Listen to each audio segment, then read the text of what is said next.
और ऐसी वीडियोस देखने के लिए सब्सक्राइब करें माय एफएम का यूट्यूब चैनल और दबाएं बेल आइकॉन। किसी ने बड़े कमाल की बात कही है कि हम सही हो सकते हैं, लेकिन सिर्फ हमारे सही होने से सामने वाला गलत नहीं हो सकता। हाय गाइस, माय एफएम से मेरा नाम है आरजे कार्तिक और आपके लिए एक छोटी सी कहानी। ये कहानी एक बादशाह सलामत की, जिनके बारे में किस्सा मशहूर था कि भेष बदल करके अपने राज्य का दौरा करते थे, भ्रमण करते थे, सच्चाई जानने की कोशिश करते थे कि मेरे राज्य में आखिरकार चल क्या रहा है।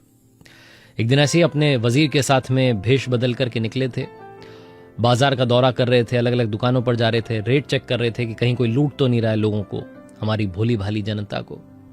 तब इन्होंने देखा कि बाजार में एक लाश पड़ी है। एक व्यक्ति मर चुका है, जान दे चुका है, लेकिन उसकी लाश को कोई हाथ नहीं लगा रहा, उसे कोई उठा नहीं रहा है। जो भी लोग वहां से निकल रहे थे, दूर से निकल रहे थे, डिस्टेंस बना करके निकल रहे थे।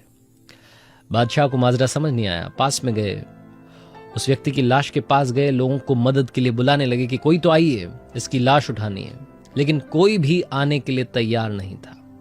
बहुत मदद के लिए गुहार लगाई, कोई भी नहीं आया। बादशाह ने अपने वजीर से कहा कि तुम इसका ख्याल रखो, मैं जाकर के आता हूं और दुकानदारों से पूछता हूं कि चल क्या रहा है। एक दुकानदार के पास गया, जाकर के पूछा बादशाह ने कि भैया ये उठा क्यों नहीं रहे उस व्यक्ति की लाश को, क्या चक्कर है, सब लोग दूरी बना करके निकल रहे हैं। उस दुकानदार ने कहा कि भाई साहब आप कहां चक्कर में पड़ रहे हैं, जो सामान खरीदना है खरीदो बाजार से और घर जाओ। ये व्यक्ति बहुत बेकार था, बहुत बेकार आदमी मरा है, मरा रहने दो, पड़ा रहने दो, ये इसी लायक है कि इसकी लाश को कोई हाथ ना लगाए। बादशाह सलामत अब दूसरी दुकान में गए, दूसरे दुकानदार से मिले, जाकर के वही सवाल किया कि इसको क्यों नहीं उठा रहे हो।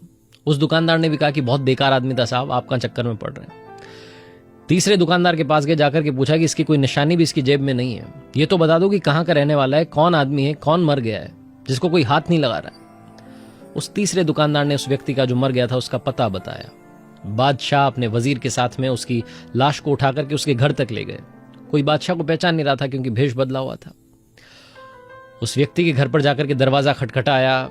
उसकी बेगम ने, उस व्यक्ति की पत्नी ने दरवाजा खोला और जब दरवाजा खोला अपने पति की लाश देखी कि दो लोग उसकी लाश उठा करके लाए हैं, रोने लग गई, बेसुध हो गई। बादशाह के मन में अभी भी सवाल चल रहा था कि ऐसा इस व्यक्ति ने क्या कर दिया कि सारा जमाना इसको बेकार कह रहा है। बादशाह ने उस महिला से पूछा कि ये आपके पतिदेव जिनको कोई उठाने के लिए तैयार नहीं है, सब लोग इनको भला बुरा कह रहे हैं, क्या कर दिया था इन्होंने। सब कह रहे हैं कि बेकार आदमी था, ये तो मैं वहां से निकल रहा था अपने दोस्त के साथ में, इनकी लाश देख ली तो उसे उठा करके यहां तक ले आए, वरना ये बाजार में पड़ी रहती। उस व्यक्ति की जो पत्नी थी, जो रो रही थी, वो रोते रोते चुप हुई और कहने लगी कि मेरे पति बहुत अच्छे थे, नेक इंसान थे, इस दुनिया में इनके जैसा कोई नहीं। फिर से बादशाह ने पूछा कि फिर जमाना इनको बुरा क्यों कह रहा है, वो क्यों कह रहे हैं कि बेकार आदमी मरा है, इससे दूरी बना करके निकलो, इसकी लाश मत उठाओ। उस व्यक्ति की पत्नी ने कहा कि मेरे पति इतना अच्छा काम करते थे, आपको क्या बताऊं। मैंने इनको बहुत समझाया था कि ये काम करना बंद कीजिए। पता है ये क्या करते थे, शराब खाने में जाते थे, रोजाना शराब खरीद करके लाते थे, घर आकर के नाली में बहा देते थे और मुझसे कहते थे कि देखो आज मैंने जमाने का थोड़ा सा पाप कम कर दिया, कुछ लोगों को पापी होने से, उनको गलती करने से रोक लिया, उनको गलत नशा करने से रोक लिया। उसके बाद रात में रोजाना एक नर्तकी के यहां पर जाते थे, उसको पैसा देकर के आते थे कि आज की तुम्हारी कमाई है, अपना दरवाजा बंद कर लेना, किसी को भी अंदर मत आने देना। लोग इनको रोजाना शराब खाने में, नर्तकी के यहां पर जाता हुआ देखते थे, इसलिए भला बुरा कहते हैं, इसलिए कहते हैं कि बेकार आदमी है। लेकिन मेरे पति दुनिया के सबसे अच्छे इंसान थे, नेक इंसान थे। जब वो ये पागलपन कर रहे होते थे, मैं उनसे बोलती थी कि मत करो, जब आप मर जाओगे आपको नहलाने तक कोई नहीं आएगा, आपकी अर्थी को कोई कंधा देने के लिए नहीं आएगा, जनाजा उठाने के लिए लोग नहीं मिलेंगे। और आपको पता है मेरे पति क्या कहते थे।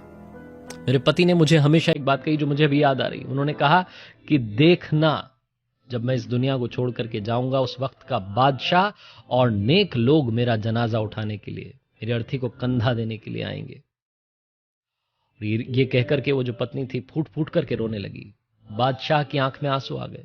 बादशाह ने कहा कि माफ कीजिएगा, मैंने बताया नहीं, मैं भेष बदल करके दौरा कर रहा हूं, मैं ही इस राज्य का बादशाह हूं, इस वक्त का बादशाह हूं, और शायद ऊपर वाले ने मुझे ही इनकी अर्थी को, इनके जनाजे को उठाने के लिए, कंधा देने के लिए यहां भेजा है।